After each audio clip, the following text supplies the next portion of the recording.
ఛత్తీస్గఢ్ రాష్ట్రంలో మావోయిస్టుల స్వరంగం బయటపడిన సంఘటన సంచలనం సృష్టించింది. అయితే రాష్ట్రంలో మావోయిస్టులు ఏరివేతే లక్ష్యంగా భద్రతా బలగాలు సెర్చ్ ఆపరేషన్ కొనసాగిస్తున్నాయి.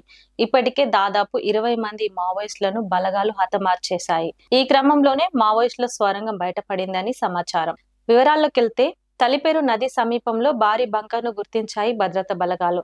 స్వరంగంలో సకల వసతులు ఏర్పాటు చేసుకున్నారు మావోయిస్టులు. స్వరంగంలో దేశవాళీ రాకెట్ లాంచర్లు తయారు చేసే ఫౌండరీ మిషన్, పెద్దెత్తున మందుగుండు సామాగ్రి స్వాధీనం చేసుకున్నారు. విద్యుత్ లైన్ నిర్మించే సిల్వర్ వైర్ ఆయుధాలను గుర్తించారు.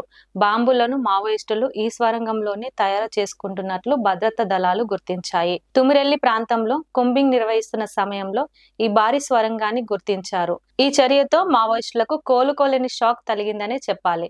ఇదిలా ఉండగా ఇటీవల ఛత్తీస్గఢ్ లో మావోయిస్టులే టార్గెట్ గా భద్రతా బలగాలు దాడులు చేస్తున్నారు. ఒక్క జనవరి నెలలోనే దాదాపు 35 మంది వరకు నక్సలైట్లను భద్రతా బలగాలు చంపేశారు.